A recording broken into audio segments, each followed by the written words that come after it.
Iniciamos este primer contacto para decirles que en breve vamos a estar haciendo la conexión de este ciclo de conferencias virtuales. Por favor, manténganse conectados.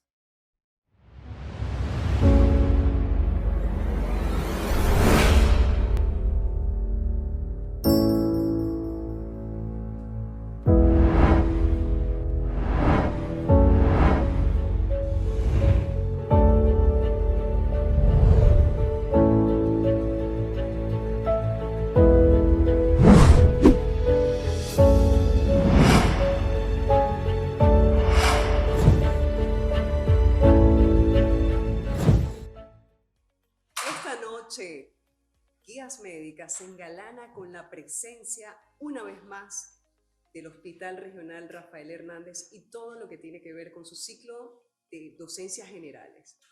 Por ello, vamos a dar inicio esta noche con la presencia del jefe de servicio por parte del doctor Eric Tortosa, por también parte del jefe de docencia, el doctor David Julio, y tenemos también al jefe de residencia, el doctor Nicolás Gutiérrez. Así que estamos complacidos en dar inicio en esta noche a esta docencia por parte del Servicio de Ortopedia. Bienvenidos. Estimados usuarios, no están permitidas las siguientes acciones: compartir pantalla, activar audio o video, uso de lenguaje inapropiado en el chat. Agradecemos su atención. Continúen disfrutando de nuestra programación.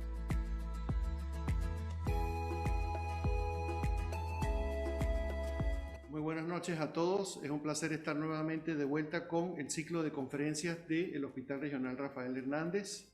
A nombre de las autoridades regionales queremos darles la más cordial bienvenida a nuestro coordinador provincial, el doctor José Daniel Saldaña, el doctor Rolando Caballero, director médico del Hospital Regional, y del doctor Einar Quintero, subdirector de docencia.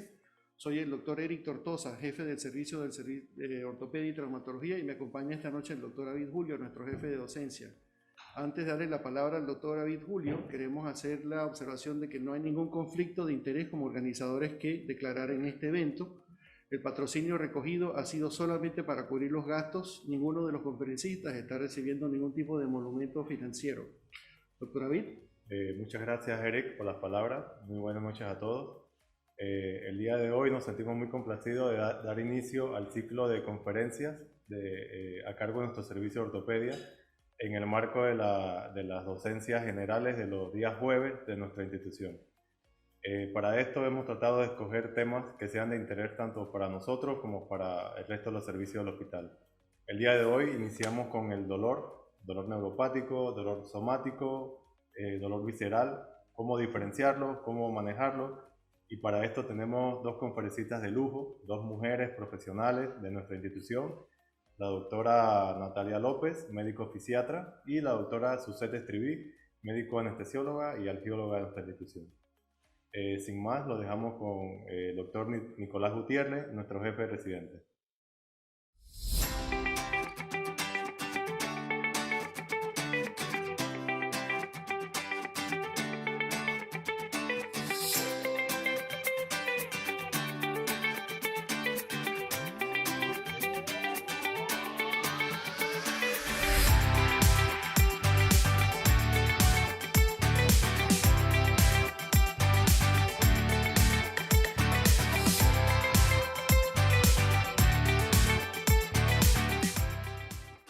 López Rivas, médico especialista en medicina física y rehabilitación.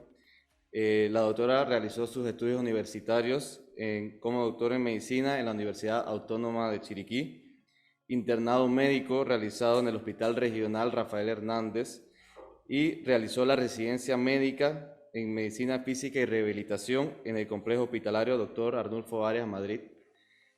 La doctora es actual embajadora de Panamá en el Foro Mundial de la Juventud en la Sociedad Internacional de Medicina Física y Rehabilitación. Es representante de la Sociedad Médica Latinoamericana de Rehabilitación. Con ustedes, la doctora Natalia López Rivas. Buenas noches a todos. Soy la doctora Natalia López, médico especialista en medicina física y rehabilitación. Actualmente laboro en el Hospital Regional Rafael Hernández, y antes de iniciar esta presentación quisiera agradecer al comité organizador por invitarme a participar en el programa de docencia.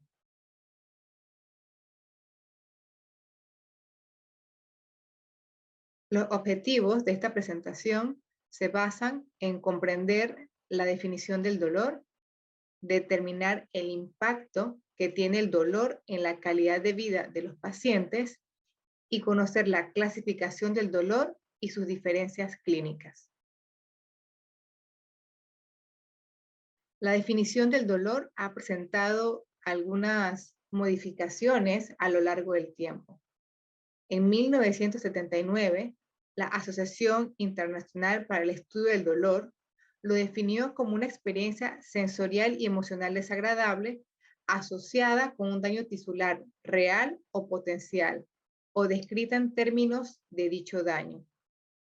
Esta definición fue ampliamente aceptada, pero en los últimos años, en los cuales se ha obtenido nuevos conocimientos y avances en la comprensión del dolor, se ha justificado una reevaluación de la definición y se han propuesto modificaciones. Es por esto que en el 2020, la Asociación Internacional para el Estudio del Dolor publica una nueva definición en la cual mencionan que es una experiencia sensorial y emocional desagradable asociada o similar a la asociada con un daño tisular real o potencial. Si lo vemos a simple vista, parecen dos definiciones bastante similares, pero se han hecho cambios importantes.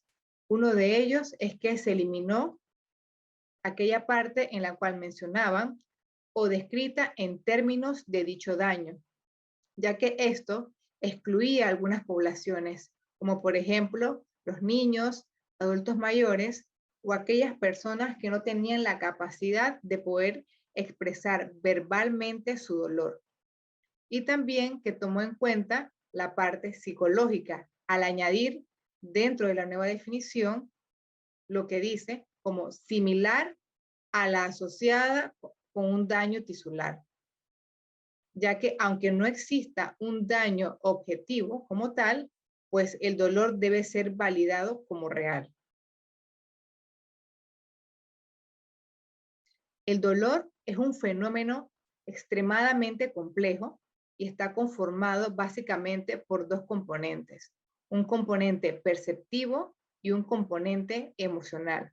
El componente perceptivo es el llamado nocicepción, que constituye la base neurofisiológica del dolor, mediante lo que es la transducción y la transmisión de la información nerviosa sensorial desde la periferia hacia el sistema nervioso central, mientras que la experiencia individual real del dolor, llamado componente emocional, es el estado psíquico, vinculado en lo que es la percepción de una sensación desagradable. Por lo tanto, no debemos asumir que el dolor simplemente es una salida directa de la nocicepción, sino que están involucrados diferentes entradas o diferentes dimensiones, que incluye tanto la parte afectiva, cognitiva, conductual, la parte cultural y espiritual, y también lo que es la parte fisiológica sensorial. Esto es muy importante, ya que todos estos componentes deben ser tomados en cuenta al momento de hacer un abordaje del dolor. Los médicos, pues debemos estar muy familiarizados con el tema del dolor, ya que es uno de los síntomas más comunes por lo cual el paciente busca atención médica. Generalmente el dolor agudo sirve como una señal de atención ante una lesión, pero en aquellos pacientes en que el dolor agudo no es manejado de una manera correcta, puede transformarse en dolor crónico. Y actualmente el dolor crónico en algunos casos es considerado ya una enfermedad. Esto lo iré conversando más adelante. Tanto el dolor agudo como el dolor crónico tiene un impacto en todos los aspectos de la vida de una persona, tanto en la parte física, psicológica como social.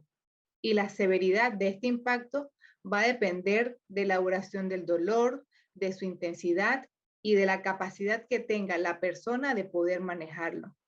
Es por esto que es muy importante conocer lo que es la neurofisiología, conocer las características y la clasificación del dolor para poder abordarlo de una manera correcta.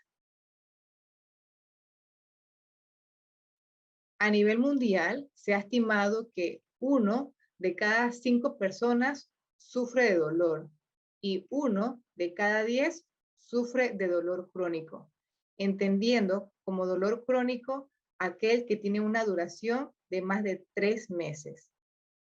Solo en Estados Unidos se estima que 50 millones de personas sufren de dolor crónico y de estas, 19.6 sufren de dolor crónico de alto impacto. Esto quiere decir que es un dolor que interfiere en el desarrollo de sus actividades de la vida diaria y de sus actividades laborales. Incluso en la nueva clasificación internacional de enfermedades, el CIE-11, que fue publicado en el 2019, introduce nuevos conceptos taxonómicos relacionados con el dolor crónico. En esta nueva clasificación, divide al dolor crónico en 7 grupos, comprendiendo lo que es el dolor crónico primario y el dolor crónico secundario. Dentro del dolor crónico secundario está el dolor crónico por cáncer, el dolor crónico postquirúrgico o postraumático, dolor crónico neuropático, el dolor orofacial y cefalea, dolor visceral crónico y el dolor crónico musculoesquelético. La implicación más importante de esta nueva clasificación es que se pudo diferenciar dentro del dolor crónico dos entidades. El dolor crónico primario, que va a estar caracterizado por una alteración funcional o estrés emocional no explicable por otra causa. Ya en este caso es planteado como una enfermedad. Y el dolor crónico secundario, que es una entidad en donde el dolor es un síntoma de una condición clínica subyacente.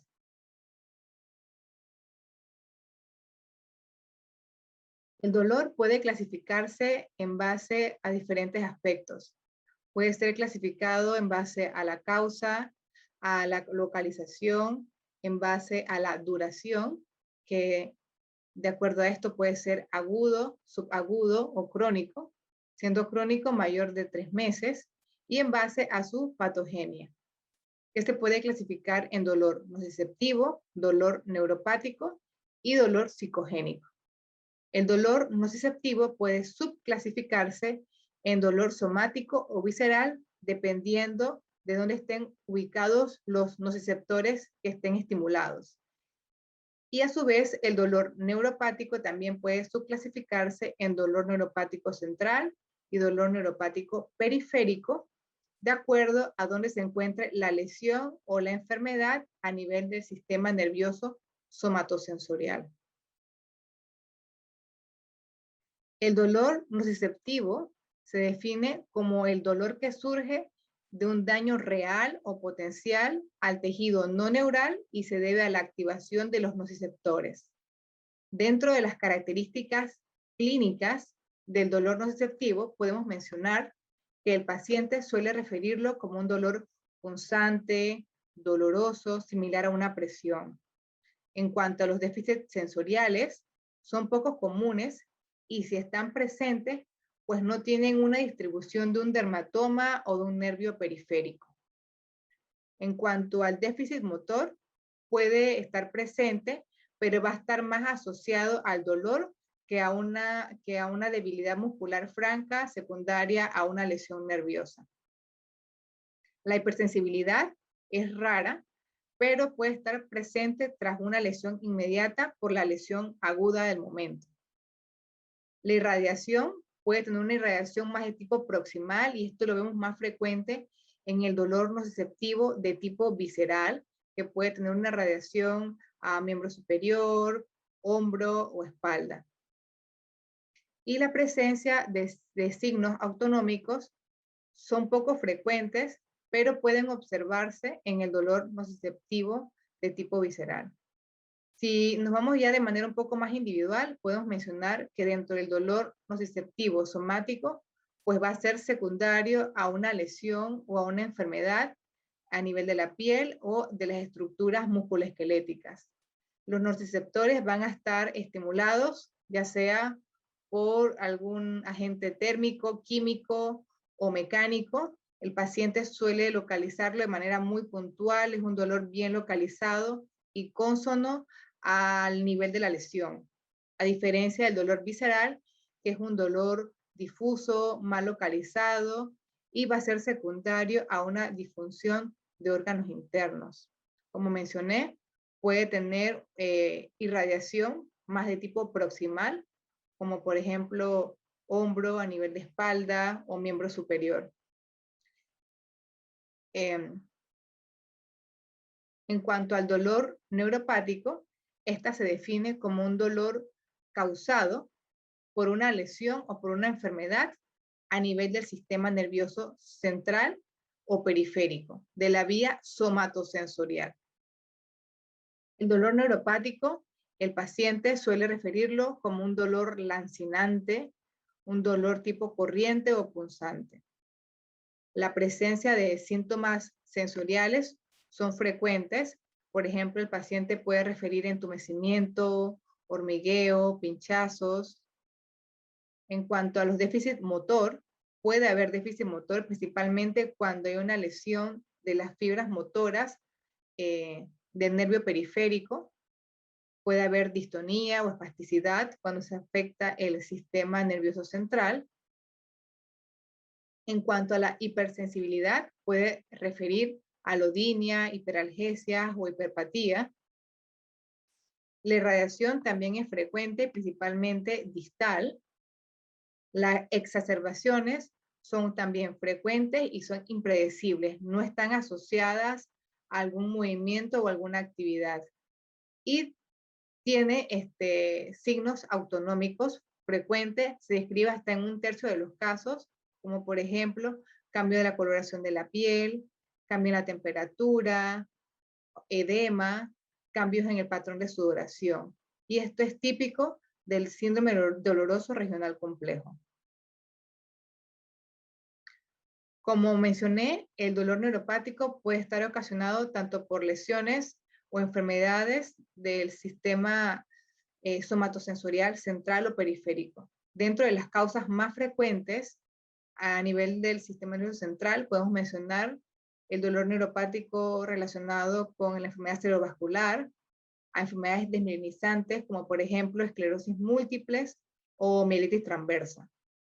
Dentro de las causas de dolor neuropático periférico, podemos mencionar cuando hay afección, por ejemplo, de nervio craneal, como es en la neuralgia del trigémino, nervio periférico, como es en la neuralgia postherpética.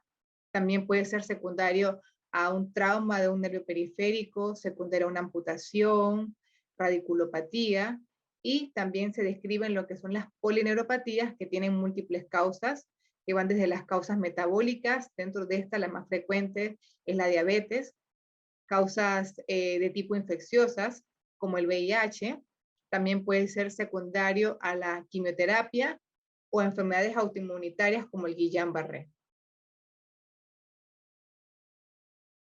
Ya para terminar con la primera parte de la presentación, pues creo que es importante que nos llevemos a casa algunos puntos importantes sobre el dolor y que son importantes para tenerlos en cuenta en el abordaje.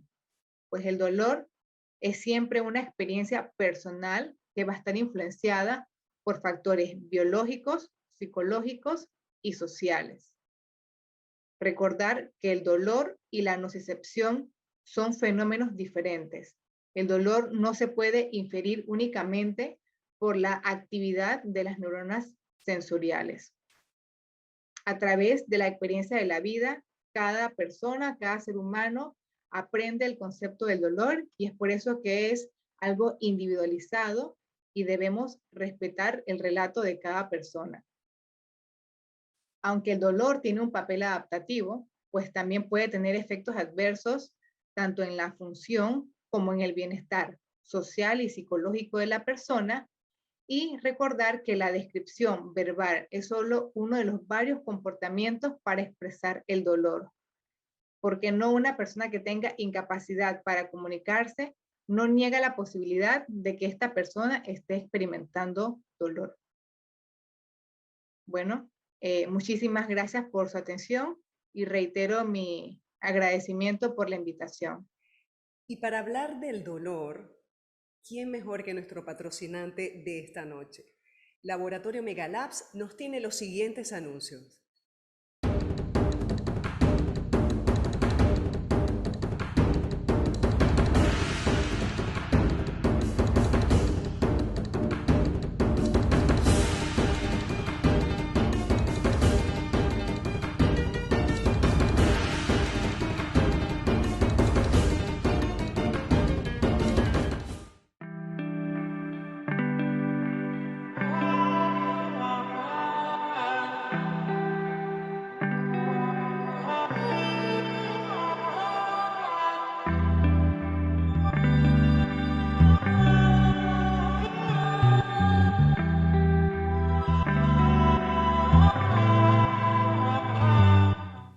Luego de esas breves palabras de nuestros patrocinadores, queremos felicitar a la doctora Natalia por su excelente presentación. Antes de pasar a hacer algunos comentarios, ¿tenemos alguna pregunta de la audiencia? Veo que por el momento no hay preguntas de la audiencia. Muy bien. Rescatando las ideas principales de la conferencia de la doctora, recordar siempre que el dolor es una experiencia individual a cada paciente. Hay que siempre tomar literal el valor de la expresión de dolor que nos da el paciente, pero dentro de nuestras subespecialidades cometemos con mucha frecuencia el error de subestimar o de simplemente mirar miópicamente la percepción de dolor que esperamos tenga la otra persona desde el punto de vista, por ejemplo, como ortopeda, musculoesquelético, como cirujano general visceral, como ginecólogo tal vez visceral, y dejamos siempre de repente el componente de la evaluación holística integral del paciente. Esto es bien importante para poder sacar muchos casos adelante. No solo es la percepción de dolor físico, sino también la persistencia de dolor o la asociación de dolor emocional, que complica muchos manejos de muchos casos. Entonces, con eso en mente, queríamos traer, por ejemplo, algún par de ejemplos de repente para ver si la doctora Natalia podía comentarnos. Un caso de todos los días, por ejemplo, un paciente que tiene un esguince cervical, un latigazo a consecuencia de un accidente de tránsito. Se ve unos días después, se ve en cuarto de urgencias, recibe sus medicamentos para el dolor, sus analgésicos, recibe relajantes musculares, pero reconsulta 5 días después, 9 días después, 14 días después, 22 días después, y no lo podemos sacar adelante. No sé si de repente la doctora quisiera hacernos algún comentario de, por ejemplo, qué más se nos está quedando por fuera en un caso como este. Y el otro ejemplo que quería poner era de una paciente, por ejemplo, que se recupera de cirugía abdominal o pélvica, ya sea pues de cirugía general o ginecológica, que tiene dolor por adherencias de 6 meses a 1 año después del procedimiento, que no responde a medicamentos para dolor, no responde a antiinflamatorios. Los relajantes musculares no nos ayudan mucho para eso. Entonces, de nuevo, ¿qué se nos está quedando por fuera en ese tipo de casos? Digamos una señora de 50 años, diabética, hipertensa, obesa, que tiene, por ejemplo, un trauma, cae de su propia altura sobre la mano, viene por un trauma en la muñeca, no tiene fractura, pero se inmoviliza por 2 semanas con un cabestrillo y luego te comienza con una rigidez de hombro. Entonces, de nuevo, aquí nos comienza a hacer la paciente, por ejemplo, una capsulitis adhesiva secundaria a una inmovilización. Correcto. Y de nuevo, es el típico ejemplo de que no sacamos adelante con medicamento para dolor, no lo sacamos solo con biorelajante. Entonces, ¿qué se nos está quedando por fuera en un caso como este? Sí, ahí básicamente primero es la prevención, ¿no? Explicarle al paciente nuevamente sobre la importancia de lo que es las movilizaciones de una manera rápida, no descuidar o no subestimar, por ejemplo, en esos casos de inmovilización, tratar de prevalecer lo que son los rangos articulares y la funcionalidad del paciente. Por ejemplo, en el caso de rehabilitación, tratamos de apoyarnos mucho y es muy valioso con el tema de psicología. Contamos con un psicólogo dentro de nuestro servicio y también con los licenciados de fisioterapia, que nos da un apoyo muy importante en ese aspecto. beneficio entonces de contar con el apoyo del psicólogo casi de planta. Así que ese es definitivamente un gran avance.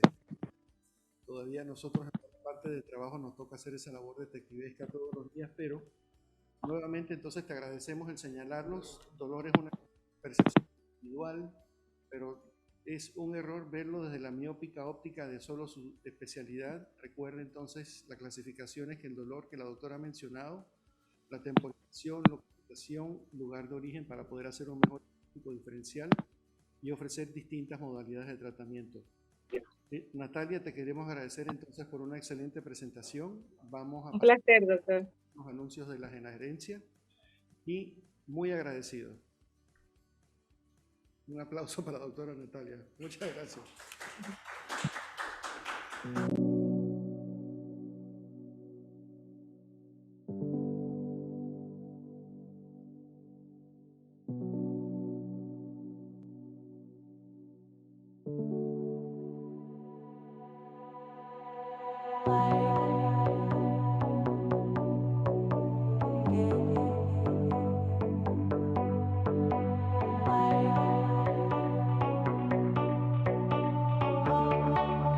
Nuestra segunda conferencista de la noche es la doctora Suzette Estriví, graduada de Medicina General en la Escuela Latinoamericana de Medicina, Habana, Cuba, anestesióloga formada en el Hospital Regional Rafael Hernández, algióloga y cuidados paliativos en el Instituto Jalisciense de Alivio del Dolor y Cuidados Paliativos, Guadalajara, México, y actualmente ejerciendo funciones en el Hospital Regional Rafael Hernández.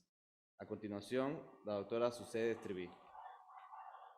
Buenas noches. El día de hoy me complace en presentar el tema manejo farmacológico racional en el dolor somático y neuropático. Yo soy la doctora Suzette Estriví, algióloga y anestesióloga. Declaro que no existen conflictos de intereses en la exposición que voy a presentar, pues que tampoco ha sido financiada total ni parcial por ninguna empresa con intereses económicos en los productos o similares.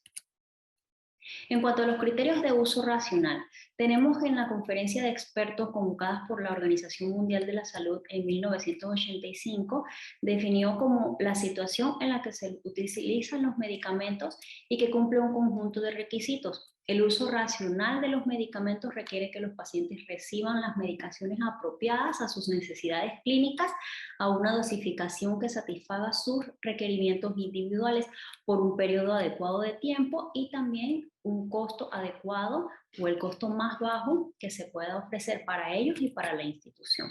Es importante tener en cuenta la manera de cómo se utilizan los analgésicos y cuáles se van a utilizar, y también proporcionar un plan de tratamiento preventivo en el cual no tengamos que esperar que el paciente presente un dolor moderado o severo para iniciar el tratamiento. En cuanto a la definición del dolor, por primera vez tenemos que en 1979 la Asociación Internacional para el Estudio del Dolor, IASC, por sus siglas en inglés, definió como una experiencia sensorial y emocional desagradable asociada con un daño tisular real o potencial o descrita en términos de dicho daño. Para unas maneras más prácticas y clínicas se podría definir como una experiencia sensitiva desagradable, acompañada por diferentes respuestas, ya sea motoras, afectivas, vegetativas e incluso de la misma personalidad que el paciente tiene y que lo está percibiendo.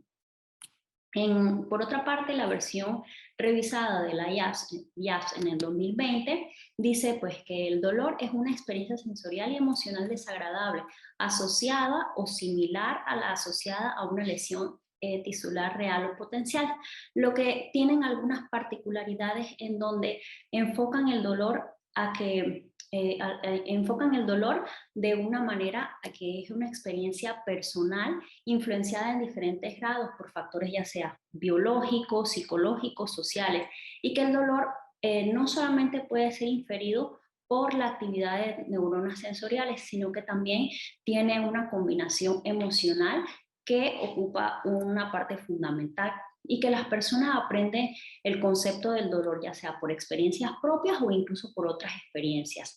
Y que en el momento en que el paciente describe un dolor, esta descripción debe ser aceptada y entendida.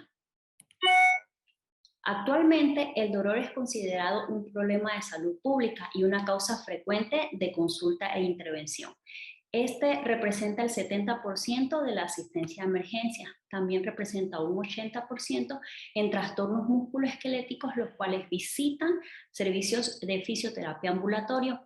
Y se calcula aproximadamente que entre la mitad y 2/3 partes de quienes sufren dolor no pueden hacer ejercicio ni dormir normalmente. Además, no pueden hacer actividades diarias o tareas casuales, ya sea conducir un auto, caminar, tener relaciones sexuales, incluso ni participar en actividades sociales, lo cual los alejan de pues, su vida normal.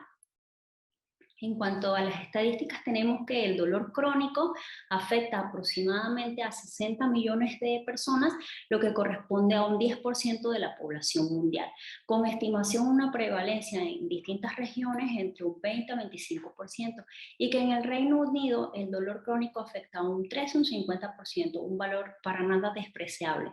Se encontró que el 10 al 14% tenía dolor crónico incapacitante de moderado a severo. Sabemos que el dolor postquirúrgico, o mejor dicho, las operaciones han estado aumentando año con año, y que según el Instituto de Medicina de Estados Unidos, el 80% de los pacientes que se someten a una cirugía reportan dolor postoperatorio, y que un 88% reportan dolor de moderado a severo. Existe una evidencia de un estudio prospectivo alemán con 50.000 pacientes y más que mostraron puntaje del dolor en el primer día postoperatorio fueron altos en ciertos procedimientos como obstétricos y ortopédicos, sobre todo los traumáticos. También en un estudio cohorte prospectivo en Francia, 2.397 pacientes fueron a diferentes tipos de cirugía, como colecistectomía, herniorrafia, toracotomía, artroscopías de rodilla, y que los puntajes más altos que le dieron de dolor en estas cirugías fueron a la artroscopía de rodilla y a la toracotomía. Y los más bajos de dolor fueron a la herniorrafia y a la cesárea. Y según revisiones de la literatura, el dolor persistente postquirúrgico permanece aproximadamente entre un 10 a un 60% de los pacientes. El dolor postquirúrgico, que tiene un manejo subóptimo, puede llevar a consecuencias negativas, las cuales pues debemos evitar, que sería el aumento de la morbilidad, un deterioro de la función física, de la calidad de vida, una recuperación más retardada, el consumo prolongado de opioides y un costo en la atención hospitalaria mayor. Y pues que la aparición del dolor postoperatorio con EVA, con una escala verbal análoga elevado, por lo general desencadena dolores persistentes, y que para evitar esta progresión del dolor postoperatorio a una cronificación del dolor se necesitan medidas analgésicas y anestésicas más agresivas para reducir la incidencia de esto. En cuanto a la clasificación del dolor, tenemos que el dolor y su temporalidad la clasificamos en dolor agudo y crónico. El dolor agudo constituye un sistema de alarma de nuestro cuerpo y su curso temporal discurre paralelo al proceso de reparación. Mientras que el dolor crónico es un dolor que se da en una evolución mayor de 3 meses y representa un funcionamiento alterado del sistema nervioso. También este dolor va más allá de una simple reparación de los tejidos. También en cuanto a la parte del mecanismo fisiopatológico, tenemos que vamos a dividir el dolor nociceptivo y neuropático. El dolor nociceptivo resulta pues de la activación fisiológica de los receptores o los nociceptores que están ya sea dados en ligamentos, en tendones, en articulaciones, en vísceras.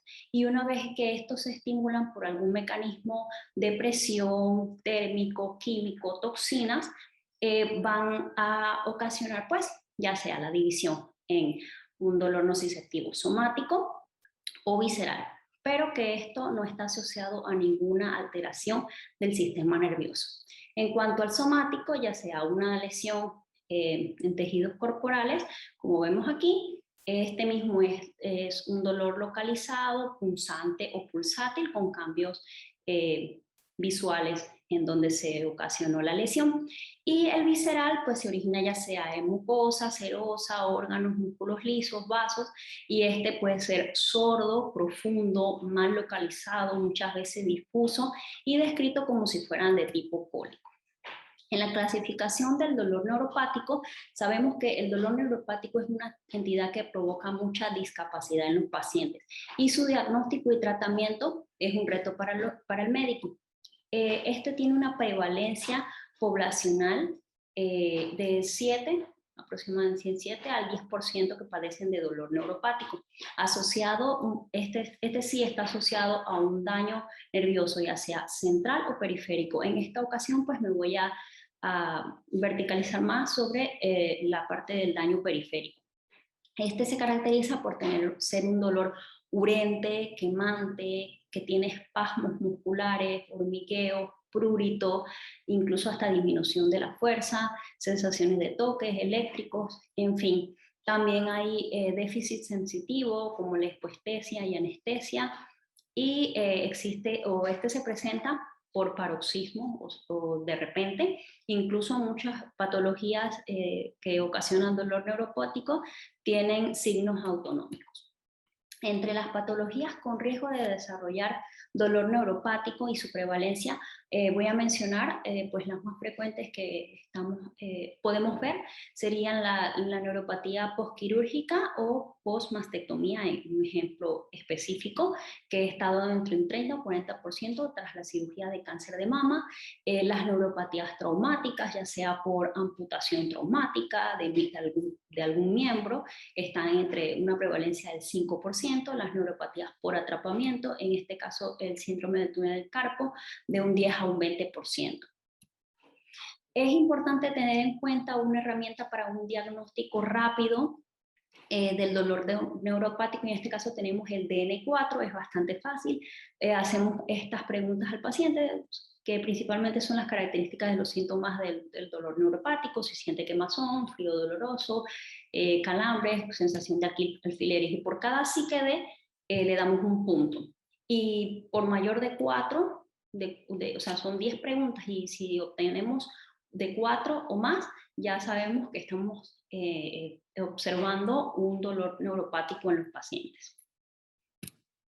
En cuanto a la escalera analgésica de la OMS, tenemos que en 1986 esta se lanzó principalmente para tratar de ofrecerle un alivio al dolor por cáncer en los pacientes. Se constaba de 3 peldaños, y en cada uno de los peldaños pues se le daba un tratamiento específico al paciente. Pero ya en 1995 la Sociedad Americana del Dolor hizo una versión modificada que le agregó un 4.º peldaño, ahí donde se coloca el manejo intervencionismo del dolor, y la escalera pues analgésica del dolor es una herramienta útil para la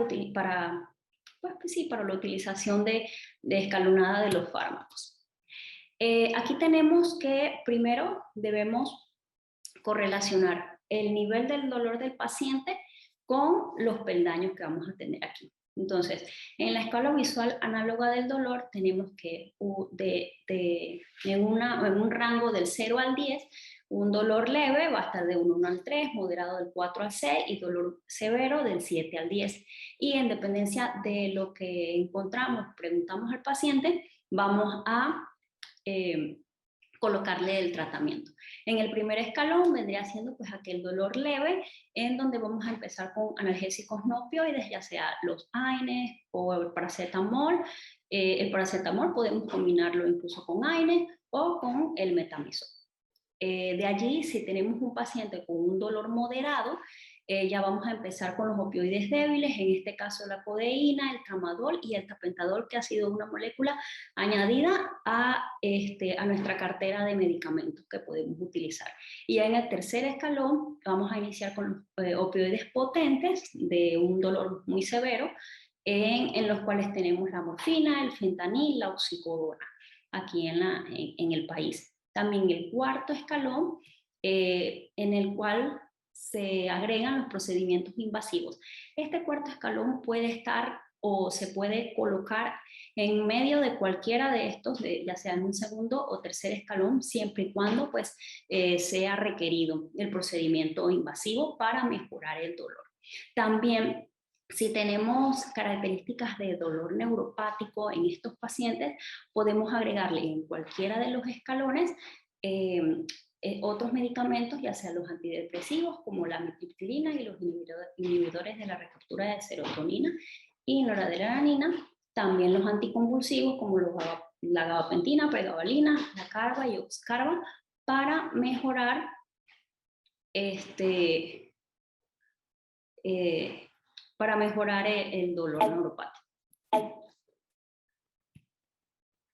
Ya en cuanto al manejo farmacológico racional, tenemos que, pues uno de los objetivos principales del dolor pseudomático en el postoperatorio inmediato es evitar el dolor crónico, reducir el riesgo de los resultados adversos y pues mantener las capacidades funcionales del paciente, así como el bienestar físico y psicológico, y mejorar la calidad de vida de los pacientes. Entre los factores de riesgo para la aparición de dolor crónico, vamos a mencionar si tenemos pacientes jóvenes con alteración en la personalidad, ya sea enfocada en pacientes ansiosos o que se verticalizan a la catastrofización. También si coinciden con otros síndromes dolorosos crónicos, si presentan dolores preoperatorios persistentes, cirugías abdominales previas, también dolor intenso en el postoperatorio inmediato. Estos son factores de riesgo, los cuales son factores de riesgo para la aparición de dolor crónico postoperatorio. Aquí tenemos un flujograma el cual lo divide en el abordaje preoperatorio, trans y el postoperatorio. En el preoperatorio solamente resaltar la importancia de colocar anestésicos locales en la parte de la infiltración, también ofrecerle al paciente una anestesia ya sea regional para bloqueo de nervios periféricos o neuroaxial en el caso de colocar catéteres epidurales o bloqueos en el área espinal para mejorar la analgesia tanto en el trans y como en el postoperatorio. También en el postoperatorio, por ejemplo, es importante tener en cuenta la utilización pues, de los AINES. En este caso, pues los mencionados, los más comunes, pues diclofenac, ibuprofeno, desquetoprofeno, ketorolac, que tengamos en la institución. Los COX, tener en cuenta pues el celecoxib y el toricoxib de vía oral y el parecoxib intravenoso. Igualmente también evitar las combinaciones de estos, obviamente, tener en cuenta pues que no se deben dar los COX-2 en pacientes cardiópatas o con insuficiencias cardíacas, también, y pues estos pues tienen la ventaja de no ser gastrolesivos, en esta parte pues el AINES, que son muy gastrolesivos, y tener en cuenta la protección en caso tal de pacientes que sean renales, y también tener en cuenta pues, el corto periodo de tiempo de 5 a 7 días aproximadamente.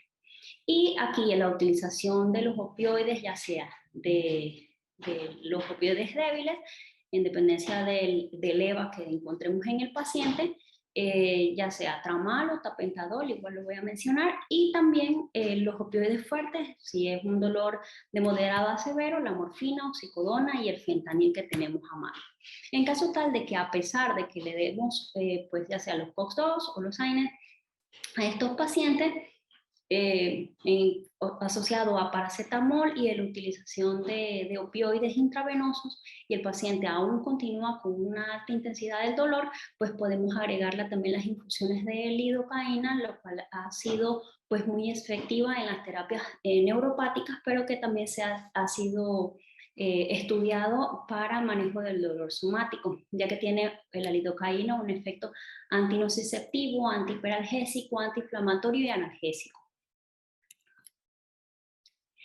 En cuanto al manejo racional del dolor neuropático, debemos tener que pues, la importancia de la terapia multimodal que aborda distintos blancos terapéuticos para lograr mayores posibilidades de éxito, y que se recomienda la combinación de medicamentos porque en la mayoría la monoterapia no es suficiente.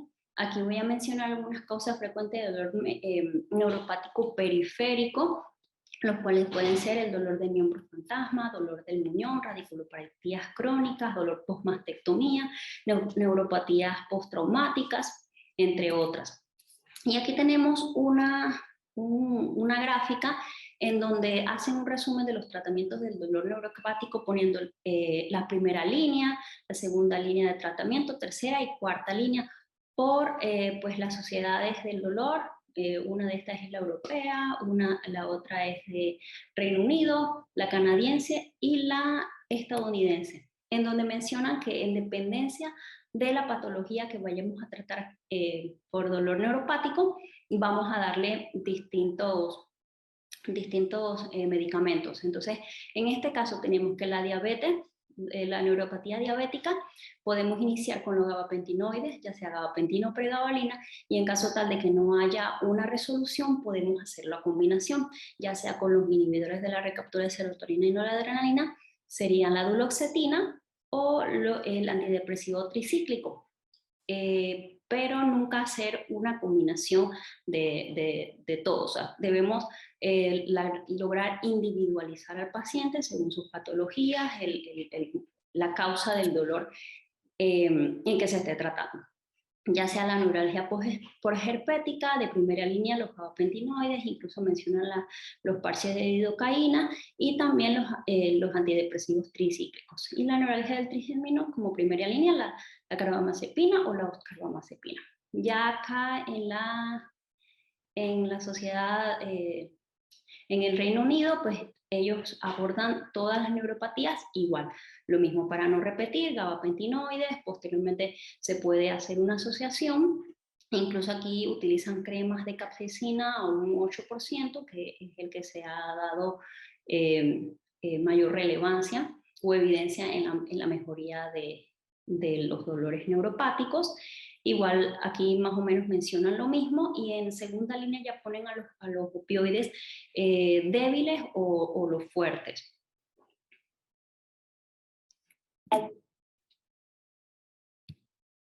En este cuadro solamente quiero mencionar algunas particularidades que debemos tener en cuenta cuando vamos a tratar a los pacientes, cuando vamos a hacer estas combinaciones entre gabapentinoides, antidepresivos tricíclicos, inhibidores de la recaptura de la noradrenalina y serotonina. En que, por ejemplo, los gabapentinoides, pues tenemos que tener en cuenta la parte de la reducción de dosis en alteraciones renales, igualmente para los inhibidores de la recaptura, también en los pacientes que se utilizan los antidepresivos tricíclicos, tener en cuenta aquellos pacientes con retención urinaria o neuropatías autonómicas, glaucoma, incluso también pacientes con alguna alteración en la conducción AB. Y ya por último, en la parte del tramadol, tener en cuenta pues, pacientes que tienen desórdenes convulsivos o pues, que estén tomando algún antidepresivo de los mencionados aquí, y también reducir la dosis en pacientes con alteraciones renales. Como conclusiones tenemos pues, que el uso racional de los fármacos está ligado a ofrecerle a los pacientes pues, una medicación apropiada según la necesidad clínica y con la dosificación que satisfaga el requerimiento individual de los pacientes, y pues una disminución en mayor medida de lo posible del inicio del dolor agudo postoperatorio para evitar esta cronificación del dolor. Y en caso de que se presente dolor agudo en el postoperatorio, tratar de manera oportuna y pronta. Y tener en cuenta pues, las medidas intervencionistas que también se pueden manejar, que estarían en el cuarto escalón de la escalera analgésica, y estas se pueden ver incluidas para mejorar mucho más rápido el dolor en los pacientes. Muchas gracias.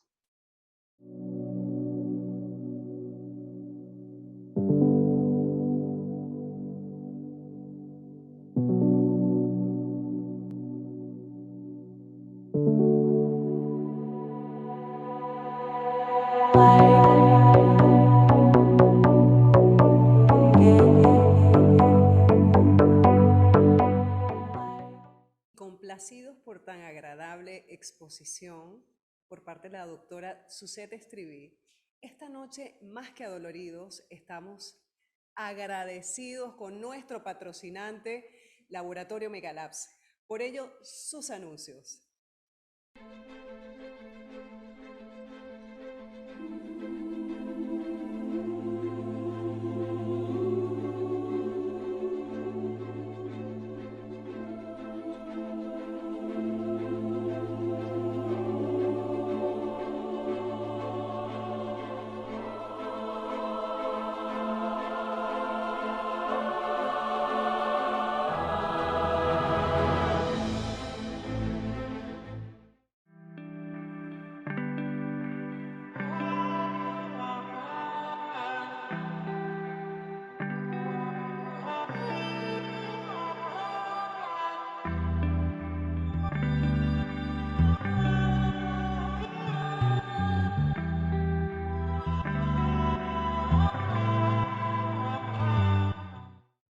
Buenas noches.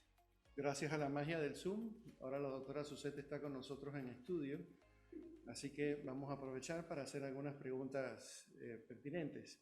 Primero, darle un agradecimiento y felicitaciones por la ponencia dada. Esto fue una revisión muy puntual de un tema sumamente extenso y complejo, pero ha valido la pena cada minuto que escuchamos de la conferencia.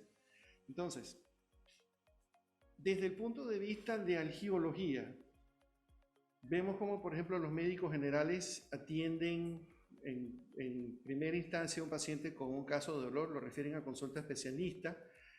Muchas de estas ocasiones, entonces, hacemos el diagnóstico de que el paciente, además de un dolor, por ejemplo, somático nociceptivo, tiene asociado un proceso neuropático.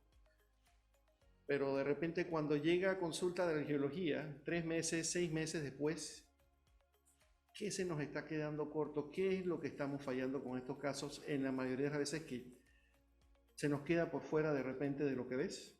Ok. Es como quien dice nuestra falta más común que no estaba cubierta o contemplada en el plan cuando el paciente llegó a la consulta de angiología.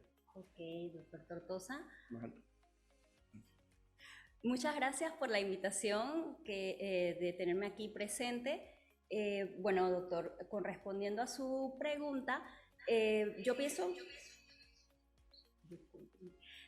que lo que de repente hace falta en la parte de el manejo de un dolor mixto, en este caso, porque estamos hablando de una combinación de un dolor somático con un dolor neuropático, sería la mejoría en la parte de la dosificación o la combinación de varios mecanismos de acción pues para ofrecerle al paciente un mejor abordaje de todos los receptores del dolor para controlar este manejo o este dolor mixto que tenemos. Es un dolor, es verdad, muy frecuente, viene continuamente a la consulta y sí veo esa debilidad de que, por ejemplo, vienen con pues gabapentina, de repente no se ha escalado, o cuidado y la gabapentina pues no le funciona, habría que cambiarlo, o por ejemplo el tramadol solamente con una dosis algo disminuida, habría que escalarlo, o si no hacer rotación de opioides en este caso. Igualmente sí veo que muchos pacientes se automedican y empiezan a tomar AINES por un tiempo demasiado prolongado, lo cual pues ahí sí yo le doy un stop. Y sí le modulo muchos de los medicamentos, hago una asociación en cuanto a atacando cada uno de los mecanismos de acción respectivos para manejar este tipo de dolor mixto. En cuanto al manejo de dolor neuropático por las consultas de especialistas en general, ¿crees que estamos haciendo suficiente o todavía nos estamos quedando cortos en un porcentaje alto de las veces? Yo pienso que, como dije en la charla, el dolor neuropático es un dolor difícil de tratar. Muchas veces la monoterapia no da un efecto completamente analgésico, entonces por lo tanto hay que combinarlo.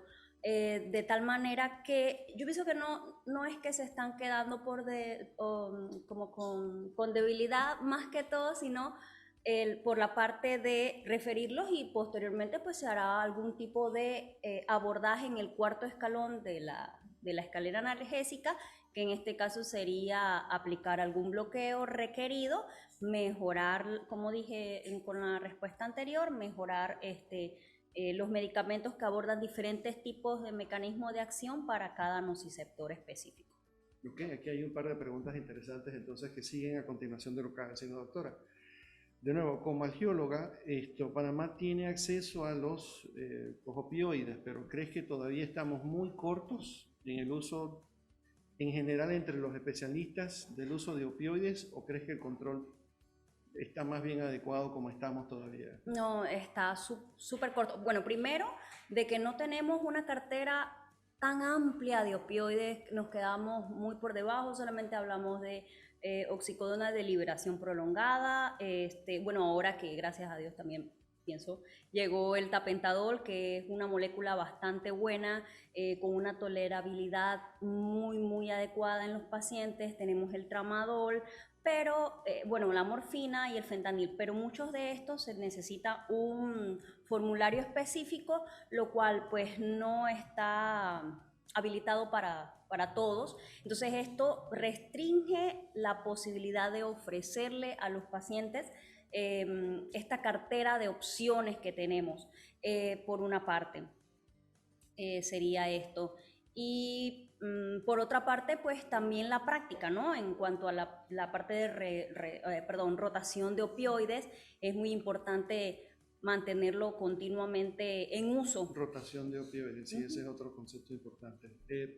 Ok, entonces, en cuanto al cuarto escalón, intervenciones, de nuevo, teniendo la experiencia de haber ya servido el tiempo que tiene en la clínica del dolor acá, por ejemplo, con los bloqueos espinales, ¿quieres hacernos así algún breve resumen de lo que han sido tu experiencia con los bloqueos espinales en la clínica del dolor, por ejemplo? Más que todo bloqueos espinales no, doctor, porque realmente el bloqueo espinal lo usamos más que todo en anestesia para ofrecerle pues anestesia como tal a los pacientes, ya sea para operación de miembro inferior, cadera, tibia, etc. Pero realmente la intervención que se hace en el manejo del dolor sería ya sea para un síndrome facetario, radicular, bursitis. A eso me refería, ya usé mal el término, exactamente. Bursitis, gonartrosis en general. O sea, de allí nos vamos a la clasificación, si es requerido la intervención inmediata o mejor preferimos esperar la respuesta que tiene farmacológica el paciente, y posterior pues le ofrecemos la intervención en dependencia, ¿no? Ok. Para el manejo de la artritis avanzada, ya en etapas terminales, nosotros tenemos un déficit de más de 800 casos pendientes de cirugía en el servicio común arrastre, ya que tiene ya 5 o 7 años. Una de las alternativas que ha venido tomando cada vez más popularidad en la literatura es, por ejemplo, la ablación por radiofrecuencia de los nervios geniculares. Entonces, no sé si eso nos puedes hacer algún comentario en cuanto a esa opción, o de repente, por ejemplo, también asociada con o no bloqueos del nervio femoral y ese tipo de cosas para control del dolor en osteoartritis avanzada. Sí, claro. En cuanto a la gonartrosis específicamente, pues de eso se tuvo que ver mi tesis del fellow, y realmente la radiofrecuencia sí ayuda, pero siempre y cuando esté en un grado 2, 3. Pero si ya el paciente tiene un grado 4 de pues, desgaste articular, realmente no beneficia, y lo que sigue pues es la cirugía como tal. Pero sí, siempre y cuando se refiera, y en ese momento en que no hay el cupo quirúrgico, se puede realizar el bloqueo de los nervios geniculados, en ese caso incluso hasta cápsula posterior, pero bueno, ya serían eso, otro tipo de bloqueos, pero en ese caso los bloqueos del nervio geniculado le pudieran brindar un poco de analgesia a estos pacientes hasta que llegue el cupo quirúrgico. Ok, muy bien, muchas gracias. ¿Tenemos alguna pregunta de la audiencia? Ok. En ese caso, entonces, una vez más, nuestro más profundo agradecimiento por la conferencia esta noche y por estar con nosotros esta noche en estudio. Muy agradecido. Un aplauso para la doctora Azucena.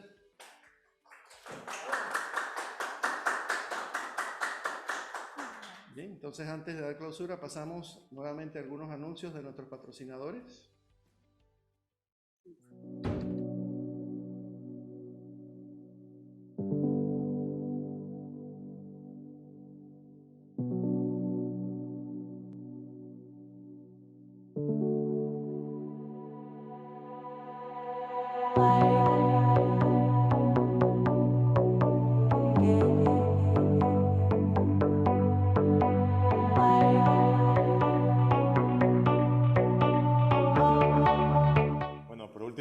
Queríamos agradecerles a todos por su asistencia. Espero que las conferencias de hoy hayan sido de provecho para su práctica diaria.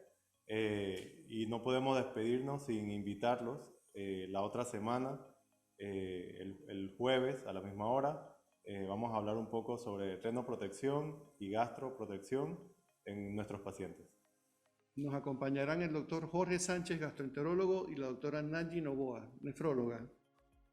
Otros exponentes de lujo como tuvimos hoy. Contamos con ustedes la próxima semana. A todos, muy buenas noches. No podía faltar un último agradecimiento a todo el equipo y personal de Guías Médicas por su infinita paciencia y más paciencia. Muy agradecido, muy buenas noches. Buenas noches. Nos vemos la otra semana.